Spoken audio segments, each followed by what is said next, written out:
오늘은 어버이 주일이라 부모님을 공경하는 그 주제에 대한 말씀을 여러분에게 드리려고 합니다. 중국의 철학자인 자오스린 교수가 쓴 사람답게 산다는 것이라는 책에 어느 교수님이 학생들에게 두 가지 질문을 하신 이야기가 나옵니다. 첫 번째 질문은 누가 봐도 감탄할 만큼 아름다운 여자가 있다. 그런데 그녀가 교통사고를 당해 얼굴에 심한 흉터가 생기고 말았다. 남자는 그녀를 예전처럼 사랑할 수 있을까? A. 당연히 예전처럼 사랑할 것이다. B. 사랑하는 마음이 사라질 것이다. C. 아마도 예전처럼 사랑할 것이다. 두 번째 질문. 사업이 크게 성공한 백만장자가 있었다. 그런데 그의 회사가 파산해 하루아침에 빈털터리가 되었다. 여자는 그 남자를 예전처럼 사랑할 수 있을까? A. 당연히 예전처럼 사랑할 것이다. B. 사랑하는 마음이 사라질 것이다. C. 아마도 예전처럼 사랑할 것이다. 학생들이 나름대로 답을 써서 냈습니다. 결과를 보니까 질문 1에 대해서는 A는 10%, B 10%, C 80%였고 두 번째 질문에 대해서는 A 30%, B 30%, C 40%였습니다.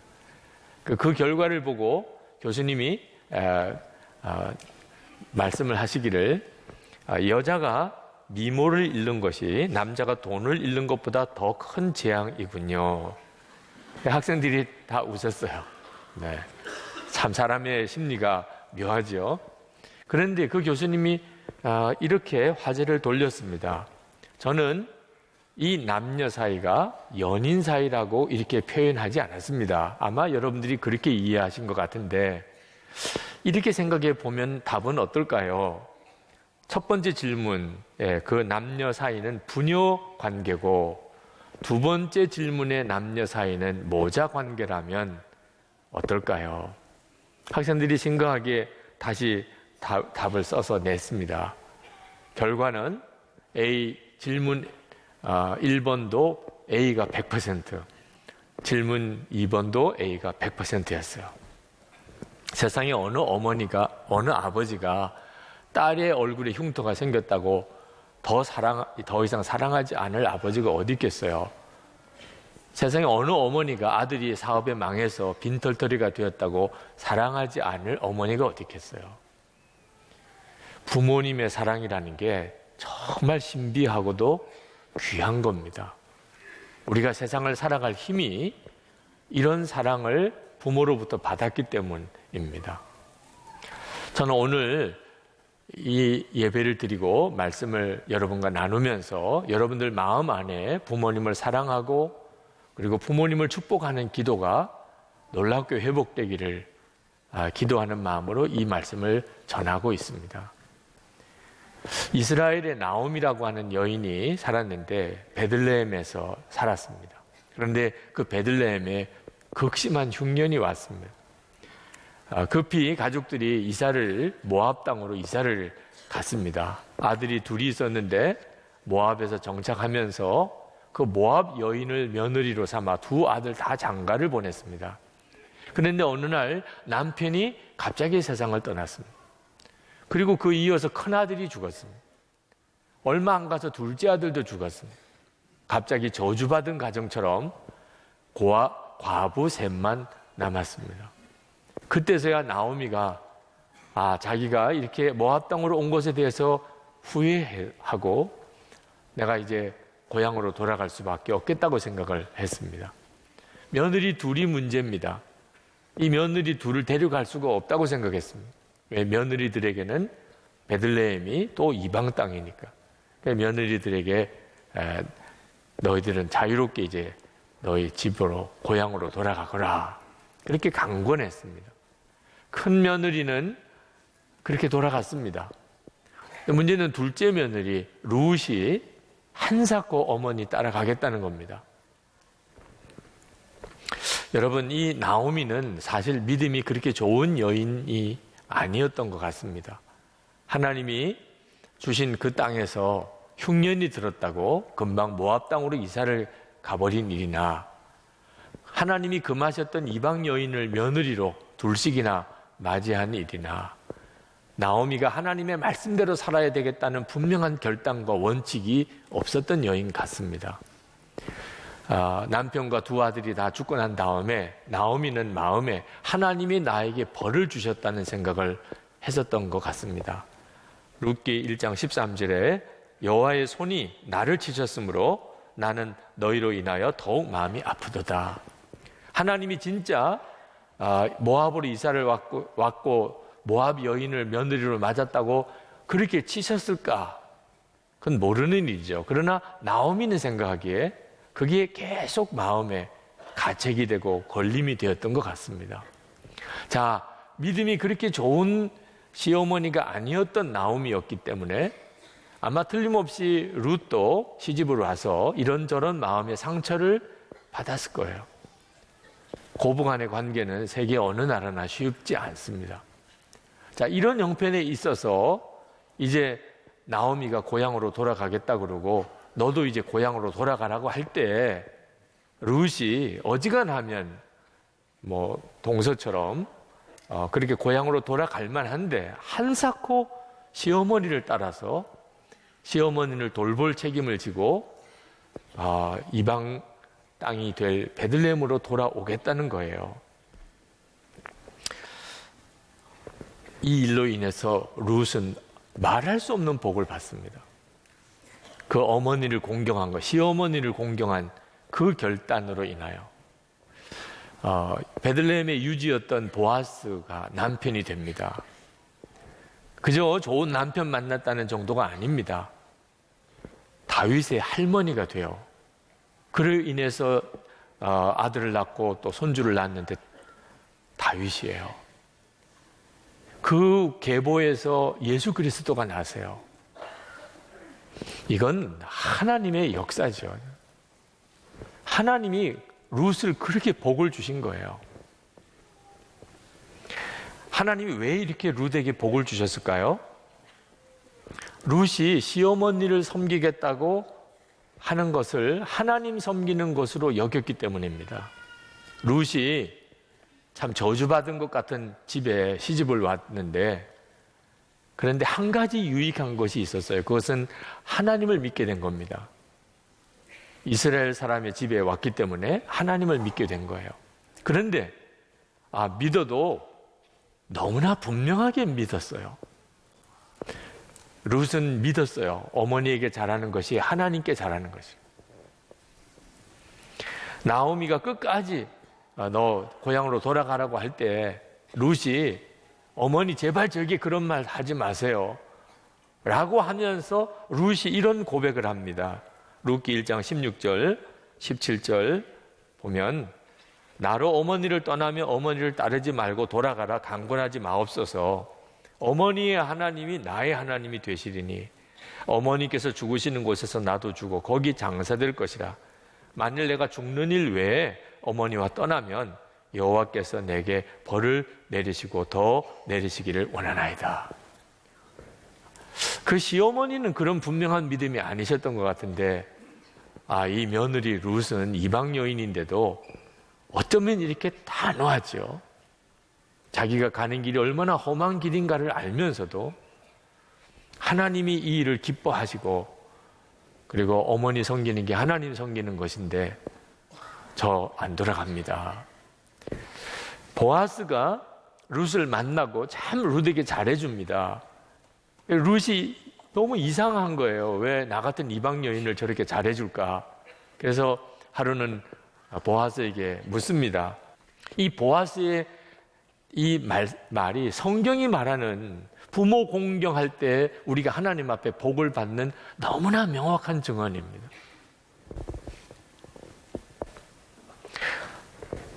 룻은 부모님을 공경하고 시어머니를 공경하고 엄청난 복을 받았습니다.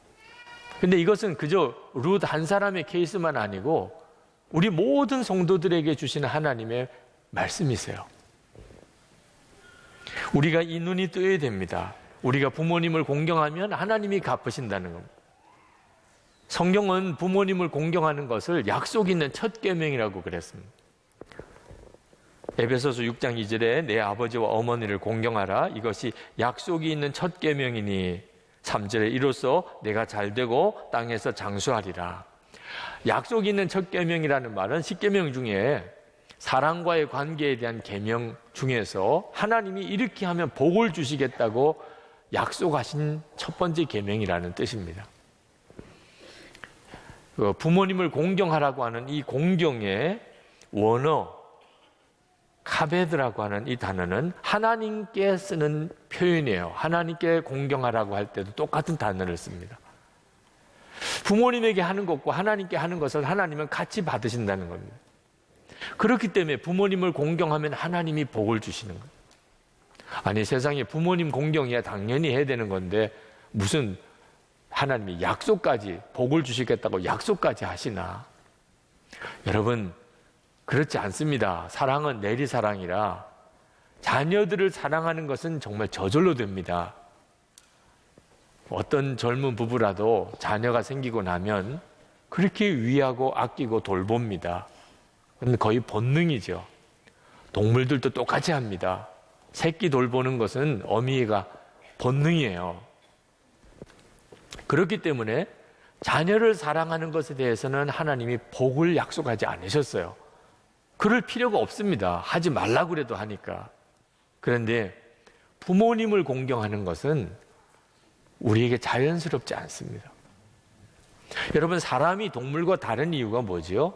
하나님의 형상대로 지어진 건데 동물하고 다른 사람의 속성 중에 하나가 부모님을 향한 공경입니다. 여러분이 동물이 아니고 사람이라고 하는 것을 뭘 보고 알지요? 부모님 공경 때문에 그렇습니다. 그래서 하나님께서 부모를 공경하라고 하고 부모를 공경할 때 복을 주시겠다고 약속을 하신 겁니다. 여러분, 혹시 부모님과의 관계가 안 좋으신 분, 아마 여러 원인이 있겠지만 부모님의 원인도 있을 겁니다. 어떠하든지 전적으로 부모님의 잘못 때문이었다 하더라도 부모님과 관계가 깨어지고 부모님과 관계가 안 좋은 거는 여러분, 하나님이 주시는 복의 문이 닫혔다는 뜻입니다. 이건 무슨 일이 있어도 해결해야 돼요. 하나님의 복을 받지 않고 사실 결단이 없다면 하나님의 복이 필요하지. 그렇다면 부모님과 관계 해결해야 됩니다. 부모님에게 한 것처럼 하나님이 하나님에게 한 것이라고 받으신다고 그랬거든요. 야곱의 집안은 믿음의 조상의 집안이지만 사실 깨어질 대로 깨어진 완전히 콩가루 집안입니다. 아내가 넷이고 배다른 형제가 12입니다. 어떤 분위기인지 대략 짐작이 가시나요? 네. 야곱은 성숙하게 가정을 꾸려가지를 못했어요. 라헬이라고 하는 아내만 유난히 좋아했습니다. 그 언니 되는 레아라고 하는 아내는 미워했다고까지 했어요. 그래서 아내들 사이에 질투가 보통 아니었습니다. 배다른 형제 중에 라헬이 낳은 아들 요셉은 유난히 편애했습니다. 그래서 형제들 사이의 분위기도 말할 수 없이 안 좋았어요. 자기를 미워하는 것도 견디기 어려운데 나를 낳아준 어머니를 미워하는 아버지, 그 아들들은 아버지에 대한 존경과 사랑을 다 버렸습니다. 그리고 아버지가 사랑하는 것은 미워하기로 작정도 합니다. 그래서 이 야곱이 가정에 쓴뿌리를 심고 가정을 이렇게 평지풍파를 만든 장본인인데 그 피해는 전부 요셉, 자기가 사랑했던 아들 요셉에게로 다 쏟아집니다. 형들이 어느 날 요셉을 죽이려고 하고 애굽의 종으로 팔아버리는 끔찍한 일이 그 가정에 일어납니다. 사실 이 야곱의 12아들이 이스라엘 12지파의 조상입니다. 그런데 어떻게 이런 아들, 동생을 죽이려고 하고 종으로 팔아버리는 이런 사람들이 이스라엘 12지파의 조상이 되냐 말입니다. 야곱의 집안은 원래는 그런 자격이 없었어요. 그런데 이 야곱의 집이 완전히 뒤집어집니다. 요셉 때문이에요. 가장 큰 피해를 받았을 요셉 때문에. 요셉이 총리가 되고 난 다음에 그 형들, 자기를 죽이려 했던 형들 다 용서합니다. 그 집안을 그렇게 만들었던 아버지 일절 원망하지 않고 그 가족들 다 품어냅니다. 그래서 가정이 이렇게 뒤집어진 거예요. 완전히 가정이 바뀌어버립니다. 아니, 요셉인 사람 아닙니까? 어떻게 그렇게 할 수 있습니까? 하나님의 뜻이 깨달아졌기 때문입니다. 창세기 45장 5절에 보면 하나님이 생명을 구원하시려고 나를 당신들보다 먼저 보내셨나이다. 총리가 되고 난 다음에 갑자기 깨달아졌어요. 하나님이 나를 애굽에 먼저 보내신 거구나. 형들이 나를 파른 게 아니고 하나님이 나를 애굽에 먼저 보내신 거구나. 그래서 우리 가족들 다 7년 흉년 때 하나님이 살 길을 나를 통해 마련하려고 하셨던 것이구나. 이게 깨달아지고 나니까 형들 원망할 이유가 없는 거예요. 하나님이 다 그렇게 하신 거니까. 그래서 형들을 다 품어냅니다. 그 자손들까지 다 먹이고 책임져 줍니다. 답이 오고 나니까, 하나님의 뜻을 알고 나니까 그렇게 된 거예요. 그 결과 야곱의 가족은 완전히 회복이 되고, 그리고 그 형들과 12 아들은 이스라엘의 12지파의 조상이 된 겁니다. 한 가문이 이렇게 뒤바뀌는 일, 간단하게 한 사람의 변화로 일어난. 여러분, 오늘 이 시간에 여러분에게도 그와 같은 역사가 있기를 원합니다. 아유, 목사님, 내가 애굽의 총리가 되는 것 같은 이런 무슨 엄청난 역사가 일어나면 나도 얼마든지 품을 수 있을 것 같아요. 뭐 아버지도 품고 어머니도 품고 형제들도 다 품어낼 수 있겠는데, 뭐 나는 그런 복을 받은 것도 없는데 품기만 하라 하십니까? 여러분, 그런 말 하면 하나님 섭섭하세요. 애굽의 총리가 되는 거 대단한 일이긴 하지만 우리는 하나님의 자녀가 됐잖아요. 예수님께서 우리 안에 오셔서 우리와 한 몸 되셨잖아요. 하나님의 자녀가 된 거하고 애굽의 총리하고 비교하면 어떤 은혜가 더 큰 은혜예요? 하나님의 자녀가 된 은혜가 훨씬 크지요.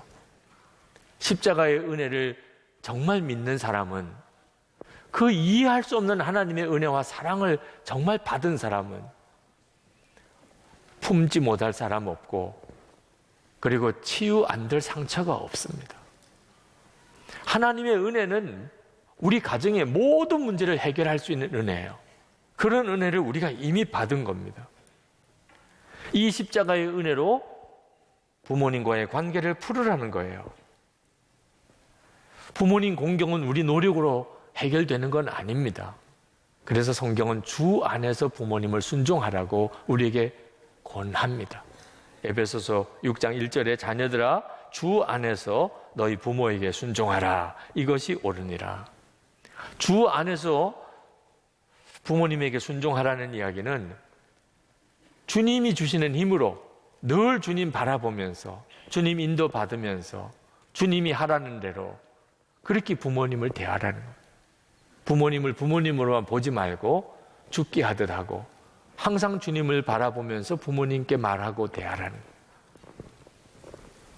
우리에게는 예수님이 이미 우리 마음의 중심에 와 계시기 때문에 우리를 얼마든지 그렇게 인도하십니다.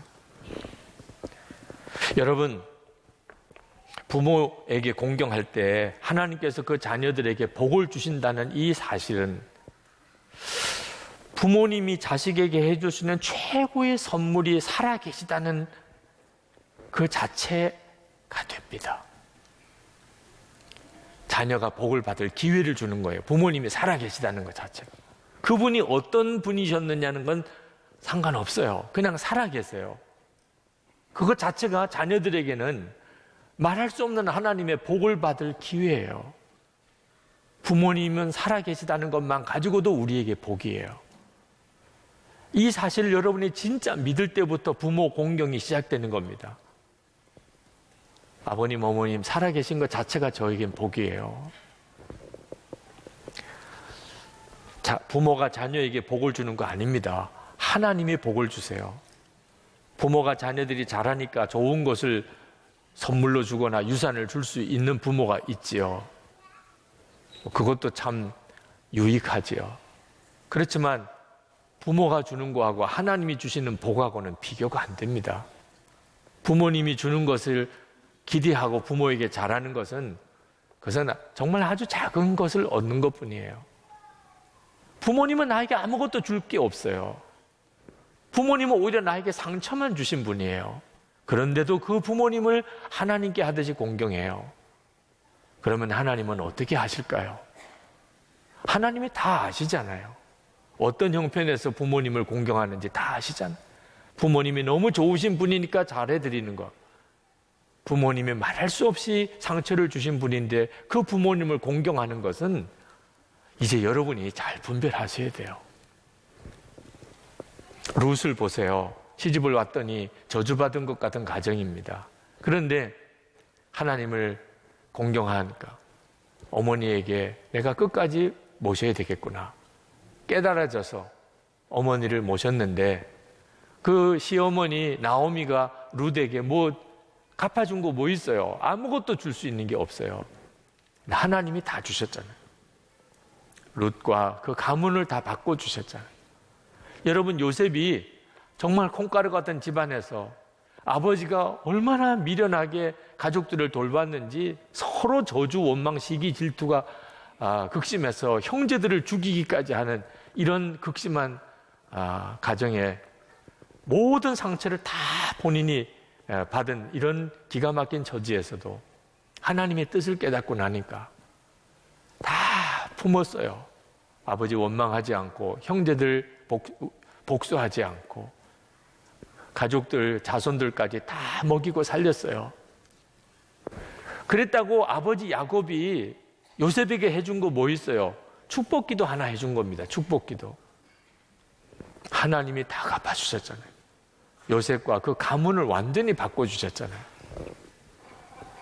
하나님의 뜻을 발견하고 나면 어떤 마음의 상처도 해결될 수 있습니다. 그래서 사도 바울이 우리에게 하나님의 뜻을 분별하라고 그렇게 권했던 거예요. 로마서 12장 2절 너희는 이 세대를 본받지 말고 오직 마음을 새롭게 함으로 변화를 받아 하나님의 선하시고 기뻐하시고 온전하신 뜻이 무엇인지 분별하도록 하라. 그렇게 되기를 축복합니다. 여러분의 부모님을 향한 하나님의 뜻이 무엇인지를 주님이 여러분에게 분별하게 해주실 줄 믿습니다. 여러분, 부모님 세대에 계신 분들, 자녀들이 잘못하면 두고 봐라, 하나님이 갚아주실 거야, 이러시면 부모 아닙니다. 그죠? 자녀들이 아직도 이해도 못하고 철도 없고 그래서 부모에게 잘못할 때 이러면 너희들이 하나님 앞에 복을 받지 못해. 그래서 부모가 오히려 풀어줘야 될 때도 있어요. 부모와의 관계가 엉기면 자녀들은 하나님의 복을 받지 못해요. 부모가 풀어줘야 돼요. 부모가. 자녀들이 이해를 못하면. 이 정도로 중요한 문제예요. 주님은 우리에게 깨어진 가정을 품으라. 내가 썩어지는 하늘의 미랄이 되라. 그렇게 말씀하십니다. 우리 집안은 왜 이런 집안이야? 한탄만 하지 마세요. 얼마든지 보고만 해서 뒤집어집니다. 누군가가 깨어진 가정을 품기만 하면 룻처럼 요셉처럼 썩어지는 하늘의 미랄이 되면 그러면 정말 완전히 콩가루 집안이 하나님의 말할 수 없는 축복의 집안으로 바뀝니다. 특히 부모님과의 관계가 그리 되기를 축복합니다.